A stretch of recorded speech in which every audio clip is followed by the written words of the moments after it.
आज की इस वीडियो में हम लेव बैरगोत्स्की का सिद्धांत पढ़ेंगे और ये सिद्धांत काफी इम्पोर्टेंट है। अगर आप सीटेट का एग्जाम देते हैं या कोई भी टीचिंग एग्जाम देते हैं, चाहे वो स्टेट लेवल का हो या फिर वो आपका सेंट्रल का हो, उसमें ये बैरगोत्स्की का सिद्धांत से क्वेश्चन आने की काफी ज्यादा संभावना रहती है। अब देखते हैं, सबसे पहले जो लेव बैरगोत्स्की थे, ये एक रूसी मनोवैज्ञानिक थे। ये बात हमको याद रखनी है। स्टेट लेवल का ये क्वेश्चन आता है तो कभी कभी ये खुद आ जाते हैं कि जो मनोवैज्ञानिक है वो कौन से देश से थे। रूसी मनोवैज्ञानिक याद रखना है हमें।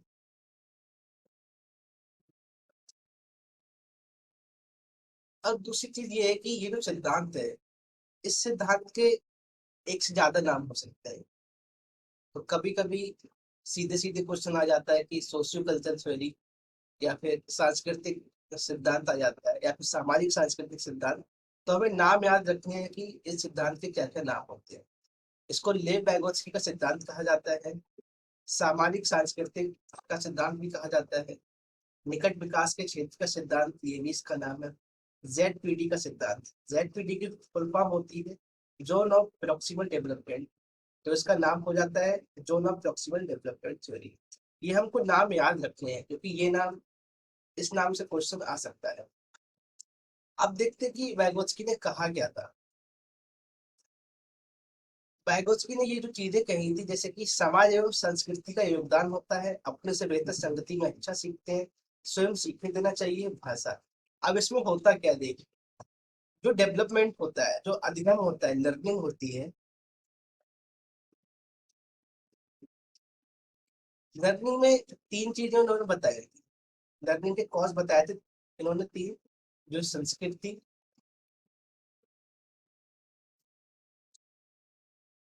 दूसरा सोसाइटी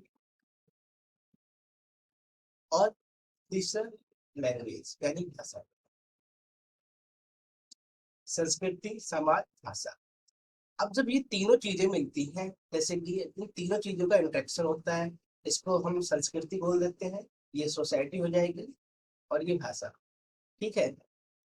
जब ये तीनों का इंटरेक्शन होता है तो जो ये इंटरेक्शन है, इसके इंटरेक्शन से ही डेवलपमेंट में, जो डेवलपमेंट होता है, वहां से क्या होता है कि अधिगम होता है। जब ये तीनों चीजें मिलती हैं तब अधिगम होता है और उसके बाद डेवलपमेंट होता है। अब हमें एक चीज याद रखनी है, जो प्याजे थे, एक पॉइंट हमको याद रखना है। प्याजे ने क्या बताया था कि पहले क्या होता है, पहले डेवलपमेंट होता है, इसके बाद लर्निंग होती है। लेकिन वैगोत्स्की ने क्या बताया, पहले लर्निंग होती है, इसके बाद डेवलपमेंट होता है। ये एक छोटा सा बहुत महत्वपूर्ण पॉइंट है, इसको याद रखना है। क्या याद रखना है? जीन पियाजे ने बताया था पहले विकास होता है, उसके बाद अधिगम होता है। वहीं पे लेव वैगोत्स्की ने बताया था कि पहले अधिगम होता है, उसके बाद विकास होता है। अब ये विकास और अधिगम कैसे होता है? अधिगम होता है संस्कृति, अ, समाज और भाषा, इन तीनों के इंटरेक्शन से अधिगम होता है और इसके बाद ही डेवलपमेंट होता है।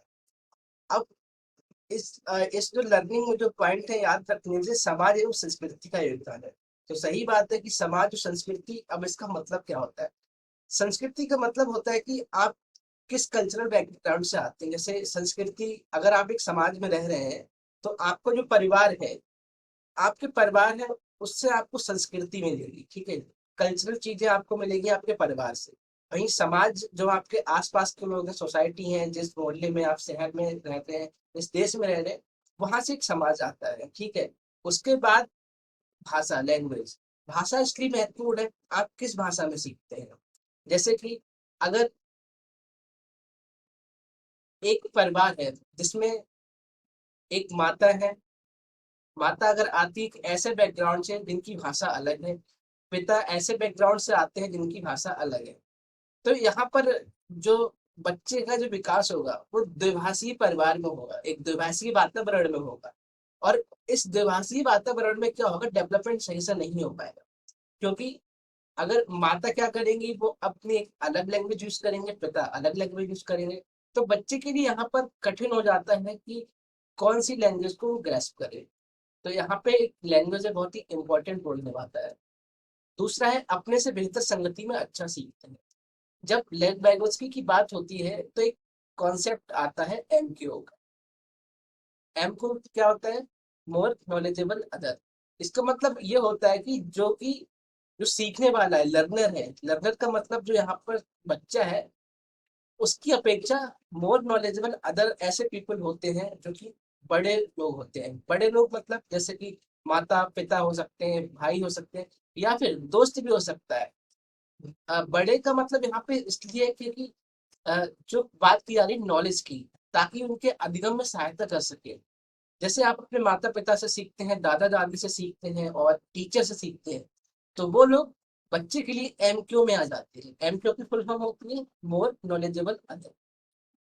और तीसरी चीज है स्वयं सीखने देना चाहिए। स्वयं सीखने देने का मतलब यहाँ पर ये है कि जब बच्चा इंटरेक्ट करता है, इंटरेक्ट किसके साथ करता है? समाज के साथ में करता है। किसके थ्रू करता है? भाषा के थ्रू करता है। तो वो खुद से सीखता है, खुद से सीखता है और एक समझ बनाता है, इसको कहा जाता है इंटरनलाइजेशन।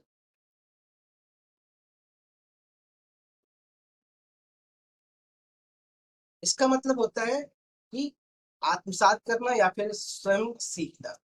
अब आती है भाषा। भाषा इन्होंने एज अ टूल बात की थी कि भाषा, अगर जिस कल्चर ऑफ सोसाइटी में रहेंगे और एक ऐसी भाषा जो कि बच्चे के आसपास बोली जाती हो, ठीक है, वही भाषा का प्रयोग अगर ज्यादा किया जाएगा तो बच्चा ऐसे एनवायरनमेंट में ज्यादा सीखेगा। तो ये तो पॉइंट हमें याद रखने और हमको इंटरेक्शन याद रखना है। इसके बाद कुछ शब्द है। कभी कभी क्वेश्चन में क्या होता है, ये शब्द आ जाते हैं और हमको इन शब्द देखकर ही हमें पहचानना पड़ता है कि ये लेबल की थ्योरी से आते हैं। पहला है इंटरनलाइजेशन। इसका मीनिंग होता है आत्मसात करना, मतलब स्वयं सीखा हुआ ज्ञान। स्वयं सीखा ज्ञान का क्या मतलब है? जब आप किसी से इंटरेक्ट करते हैं, जब बच्चा किसी से इंटरेक्ट करता है, ठीक है, तो कुछ समझ विकसित होती है और उस समझ से जो ज्ञान विकसित होता है उसको इंटरनलाइजेशन कहा जाता है, मतलब आत्मसात करना। फिर नेक्स्ट है स्कैफोल्डिंग। स्कैफोल्डिंग का मतलब होता है दिया गया अस्थायी सहयोग।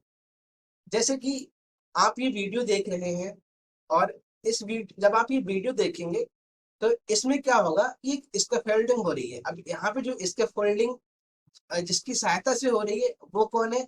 ये वीडियो है और यहाँ पे मैं हो सकता हूँ, क्योंकि यहाँ पर स्कैफोल्डिंग अस्थाई है। आप थोड़ी देर बाद क्या करेंगे, इस वीडियो को आप हटा देंगे, लेकिन इस वीडियो की सहायता से जो आपको पॉइंट मिलेंगे, जो चीजें आप ग्रैस्प करेंगे, वो आपको बाद में सहायता देगी। तो इसको कहा जाता है दिया हुआ अस्थाई सहयोग। और स्कैफोल्डिंग को कहा जाता है हेल्प। हेल्प भी कहा जाता है, मदद भी कहा जाता है और पाड़ भी कहा जाता है। ठीक है, इन नाम से आ जाते हैं, तो हमको ये नाम याद रखने हैं। अगला है समीपस्थ विकास का क्षेत्र। उसको जोन ऑफ प्रॉक्सिमल डेवलपमेंट कहा जाता है। इसका मीनिंग क्या होता है? इसका मीनिंग ये देखते हैं, जैसे कि एक क्लास है, ये ब्लैक बोर्ड है। अब इस ब्लैक बोर्ड में टीचर ने क्या किया, आपके दोस्त को बुलाया और इस पे एक सवाल दे दिया, जैसे 4+2 क्या होता है। अब आपका दोस्त यहाँ पर गया और उसको उसको नहीं पता 4+2 क्या होता है। अब आपने क्या किया, आप पीछे क्लास में सीट पे बैठे हुए हैं और आपने इशारे से बता दिया, आपने हाथ से इशारा कर दिया 4+2, मतलब आपने ऐसे कर दिया कि ये क्या 6 हो जाता है। तो उसने, आपके दोस्त ने यहाँ पर 6 लिख दिया। अब यहाँ पर हुआ क्या? अब देखते हैं क्या हुआ यहाँ पर। अब यहाँ पर आपने क्या किया, इसका फोल्डिंग दी, आपने मदद की, सहारा दिया, हिंट दिया। एक और इसको कहा जाता है हिंट। तो आपने अपने दोस्त को क्या किया, हिंट दिया, जो कि इसका फोल्डिंग में आएगा। अब यहाँ पर समीपस्थ विकास का क्षेत्र क्या है? समीपस्थ विकास का क्षेत्र यहाँ पर यह हुआ कि आपने अपने दोस्त को जो हिंट दिया है, तो आपके दोस्त ने क्या किया, आपकी मदद से वो उस लेवल पे पहुंच गया कि उसको आंसर पता लग गया 6 है। वहीं अगर यहाँ पे एक ऐसा सवाल दे दें, जैसे कि 4 2 3 + 5 क्या होगा, तब इस स्थिति में आप हाथ से इशारे करके नहीं बता सकते। तो अब जो समीपस्थ विकास का क्षेत्र है वो यहाँ तक रह जाएगा कि आप जहां तक उसको मदद कर सकते हैं। तो आप मदद केवल तब तक कर सकते हैं जबकि संख्या छोटी है, जो कि 10 तक अगर आ सकती है तो आप आसानी से मदद करेंगे। जैसे 4+2 आया तो आपने 6 बता दिया। 8+2 अगर पूछा और आपके दोस्त ने आपकी तरफ देखा और आपने हाथ से बता दिया कि ऐसे आपने कर दिया और उसको एक हिंट मिल गया कि 10 होता है। लेकिन जब इतनी बड़ी संख्या आएगी तब आप उसकी मदद नहीं कर पाएंगे। तो उसका जो जोन ऑफ फ्लेक्सिबल डेवलपमेंट होगा वो यहीं तक रह जाएगा। मतलब एक ऐसे लेवल तक आप किसी की मदद कर सकते हैं जहां तक वो सीख सकता है, लेकिन उसके बाद आप उसकी मदद नहीं कर सकते। अगर आप मदद करेंगे भी तो भी आप उसको जो जोन ऑफ मैक्सिमल डेवलपमेंट है आप उसके आगे उसको नहीं ले जा सकते। उसके बाद उसको खुद ही सीखना पड़ता है। तो जिस लेवल तक आप मदद कर सकते हैं उस लेवल को कहा जाता है समीपस्थ विकास का क्षेत्र। अब देखिए स्कैफोल्डिंग के कई सारे नाम होते हैं। इसको गाइडेंस कहा जाता है, इसको हेल्प कहा जाता है, सपोर्ट कहा जाता है, हिंट कहा जाता है। इसका नेचर कैसा होता है? इसका नेचर टेम्परेरी, ये अस्थाई नेचर होता है।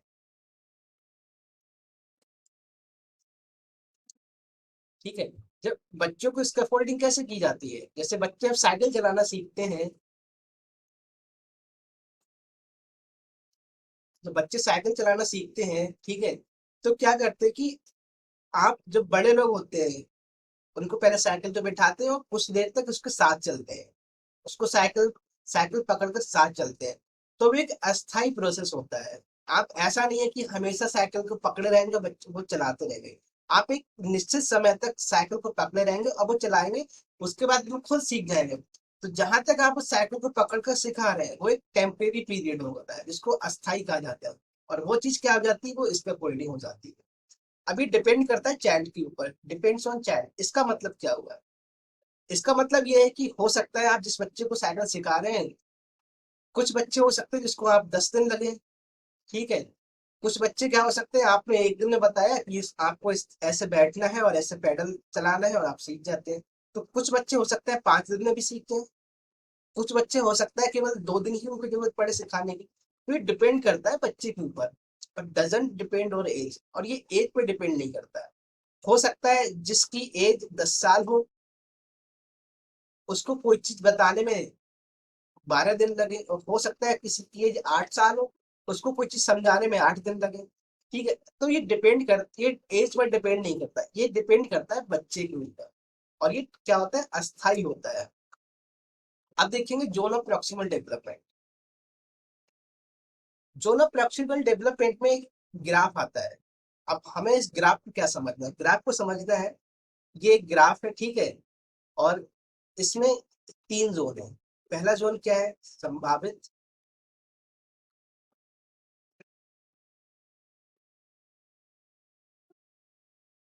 ये संभावित विकास का क्षेत्र है, ठीक है। ये समीपस्थ विकास का क्षेत्र है,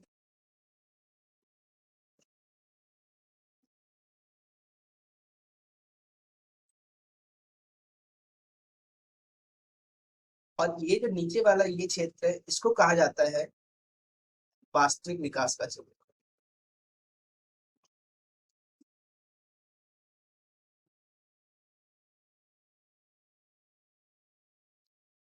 अब देखो, जैसे आपने अपने दोस्त की मदद की, 4+2 6 होता है, 8+2 10 होता है, ठीक है। लेकिन अगर टीचर ने क्वेश्चन दे दिया कि 4 23 1+5 1 2 क्या होता है, ठीक है। अब क्या होगा, आपने केवल यहाँ तक उसको आप बता सकते हैं। और एक क्वेश्चन और दिया कि 1 1+1 क्या होता है, ये होता है 2। अब आपके दोस्त को बुलाया टीचर ने।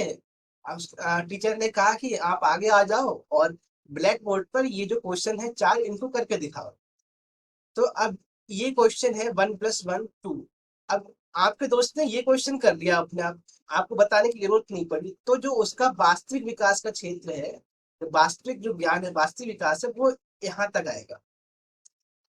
1+1 = 2। अगर इसको ये पता है तो उसका जो डेवलपमेंट का जोन है उसको वास्तविक विकास का क्षेत्र कहा जाएगा, और वो नॉलेज उसकी यहाँ तक आएगी, ग्राफ में बिल्कुल नीचे। वहीं पर अब उसको 4+2 नहीं पता है तो आपने इशारे से बता दिया ऐसे करके कि 6 होता है। तो अब उसने क्या किया, समझ गया और उसने 6 लिख दिया। और 8+2 आया, तब आपने 10 कर दिया, ऐसे हाथ से बता दिया 10। ठीक है, तो वहां उसने 10 लिख दिया। अब जो आपने हिंट दिया है, जो आपने मदद की है, इसको स्कैफोल्डिंग कहा जाएगा। और इसके स्कैफोल्डिंग के द्वारा जो ज्ञान हासिल होता है, ठीक है, उसको कहाँ रखा जाता है? समीपस्थ विकास का क्षेत्र, उसको यहाँ पर लिखा लिखा जाएगा। 4+2 और 8+2, ये जो चीज आपने क्या है उसको बताई है, उसको सिखाई है, आपकी सहायता से वो सीखा है, तो वो चीज आएगी समीपस्थ विकास का क्षेत्र। वहीं पे अगला क्वेश्चन दे दिया टीचर ने, एक बड़ी संख्या दे दी। अब ये एक ऐसी संख्या है जिसको हम हाथ से नहीं बता सकते, आप हाथ से नहीं बता सकते और आपका दोस्त समझ भी नहीं पाएगा।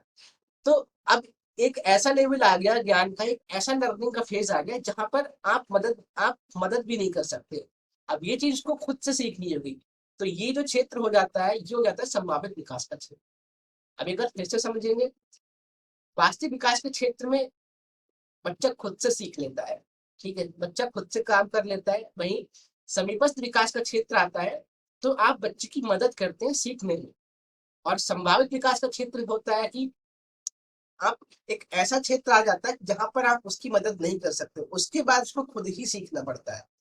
तो जो आप मदद करते हैं वो चीज आ जाती है समीपस्थ विकास के क्षेत्र में। तो एक चीज याद रखनी है, यहाँ पर फिर से हम बता देते हैं, बैगोत्स्की ने क्या बताया था कि पहले लर्निंग होती है, इसके बाद क्या होता है, डेवलपमेंट होता है। ये चीज हमको एक बार याद रखनी है बिल्कुल। वहीं इसके बाद एक चीज और आती है, जब हम बैगोत्स्की की थ्योरी पढ़ते हैं, सोशियो कल्चर थ्योरी पढ़ते हैं, तो हम लैंग्वेज की भी याद करते हैं। क्योंकि बैगोत्स्की ने बताया था कि बच्चे क्या करते हैं, बच्चे 3 स्टेज में सीखते हैं। जैसे एक हो जाती है उनकी सामाजिक भाषा हो जाती है, एक प्राइवेट स्पीच हो जाती है, ठीक है। इस तरह से 3 स्पीच उन्होंने बताई, लेकिन इस वीडियो में हम उन स्पीच की बात नहीं करेंगे।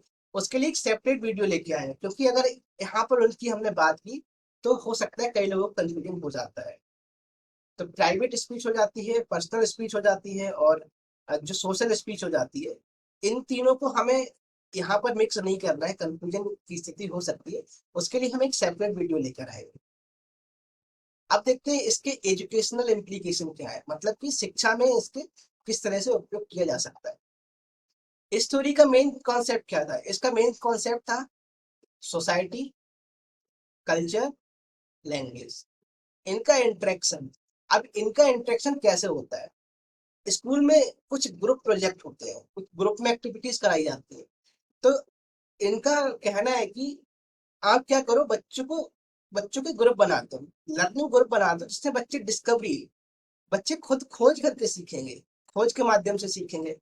प्रोजेक्ट, आप बच्चों से कुछ प्रोजेक्ट करने को कह दो, जिसमें कई सारे 3-4 बच्चे होंगे, मिलके आपस में बात करेंगे, अपने आइडियाज शेयर करेंगे। वो डिफरेंट डिफरेंट बैकग्राउंड से होंगे, डिफरेंट कल्चर से होंगे, ठीक है। तो वहां पर लेकिन लैंग्वेज यहाँ पर मेन टूल है। तो लैंग्वेज के माध्यम से क्या करेंगे, वो आपस में लर्निंग करेंगे। वहीं पे प्रॉब्लम सॉल्विंग जब 3-4 बच्चे मिलकर किसी प्रॉब्लम को सॉल्व करेंगे, तो प्रॉब्लम सॉल्विंग स्किल है वो आपस में शेयर करेंगे, ठीक है, एक्टिविटी। तो ये तो हो गई ग्रुप में पढ़ाने के लिए। वहीं एक चीज और याद रखनी है, वेगोत्स्की की जो सोशियो कल्चर थ्योरी है, इसका मानना ये है कि जो टीचर है, टीचर का काम सिखाना, एज सच सिखाना नहीं है, इसका काम होता है असेस करना। असेस किसको करना है, जेड का।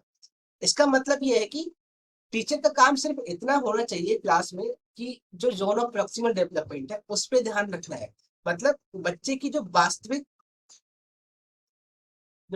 ज्ञान का क्षेत्र है, जो समीपस्थ ज्ञान का क्षेत्र है, और संभावित ज्ञान का जो क्षेत्र है, ठीक है, उस पर नजर रखनी है। उसको ध्यान में रखना है कि बच्चा अभी किस लेवल पे है और उसको क्या क्या मदद करी जा सकती है और वो क्या क्या सीख सकता है। तो टीचर का काम एज ए फैसिलिटेटर, उन्होंने बताया कि टीचर का काम यहाँ पर ऐसा नहीं कि जो टीचर सिखाएगा वही सीखेगा। टीचर यहाँ पे एज अ फैसिलिटेटर वर्क करेगा। तो असेस करेगा जेडपीडी का। अब जेडपीडी हर बच्चे के लिए अलग होगा, तो सभी बच्चे की जो जेडपीडी है उनको असेस करेगा और टास्क देगा। टास्क का मतलब है अब जेडपीडी। अब इसका क्या मतलब है, वापस इस ग्राफ पे चलते हैं। देखिए, इसका मतलब ये हुआ कि अब जेडपीडी टास्क का मतलब ये हुआ कि जो सरल सवाल है, यहाँ पर सरल सवाल आ गए हैं। सरल सवाल बच्चा कर ले रहा है, ठीक है, बच्चा क्या कर रहे हैं, अभी सरल सवाल यहाँ पे कर लिए उसको। उसके बाद थोड़े से मॉडरेट सवाल थे, समीपस्थ विकास के क्षेत्र में थोड़े मॉडरेट, मतलब सरल से इजी से थोड़े ऊपर सवाल थे। वही संभावित विकास पे यहाँ पर हार्ड, कठिन सवाल थे। अब क्या मतलब हुआ है इसका, इसका मतलब ये हुआ कि पहले बच्चों को सरल सवाल कराओ, बच्चे सरल सवाल करेंगे, उसके बाद थोड़े मॉडरेट सरल से थोड़े कठिन सवाल उनको दो, तो वहां पर आप उनकी मदद करेंगे, हिंट देंगे, वहां पर आपकी मदद से वो सीखेंगे। तो टीचर यहाँ पे उनकी जो मदद करेंगे, स्कैफोल्डिंग करेंगे। उसके बाद ऐसे सवाल देने चाहिए जो कि हार्ड हो, जो कठिन हो। अब जब इस तरह से जब चीजें बन जाती हैं, एक प्रोसेस बन जाता है कि बच्चा पहले सरल सीखेगा, उसके बाद थोड़े कठिन सीखेगा, उसके बाद और कठिन की तरफ जाएगा। तो सरल से कठिन की तरफ आप जाओ, सरल से कठिन की तरफ आप जाओगे। तो यहाँ पर जब बच्चा सरल से कठिन की तरफ जब जाएगा, तो जो लर्निंग होगी वो एनहेंस होती जाएगी, डेवलपमेंट एनहेंस होता जाएगा। तो ये चीज समझ गए हम। टास्क क्या होते हैं? अब जेडपीटी टास्क देना चाहिए, पहले इजी टास्क देना चाहिए, फिर मॉडरेट, उसके बाद हार्ड, जो कि अब जेडपीटी आते हैं। और प्रोवाइड स्कैफोल्डिंग, टीचर का काम क्या होता है? असेस करना होता है, टास्क देना होता है और स्कैफोल्डिंग कराना होता है। स्कैफोल्डिंग का जो कोऑपरेटिव होती है, और गाइडेड इंस्ट्रक्शन। गाइडेड इंस्ट्रक्शंस का मतलब क्या हुआ? जब टीचर बताते हैं कि आपको ये सवाल ऐसे नहीं करना है, आपको ऐसे करना है, आपको ये अप्रोच लगानी है, तो वो हो जाती है guided instruction. Peer tutoring, peer tutoring का मतलब है कई सारे ग्रुप में बच्चों को पढ़ाना।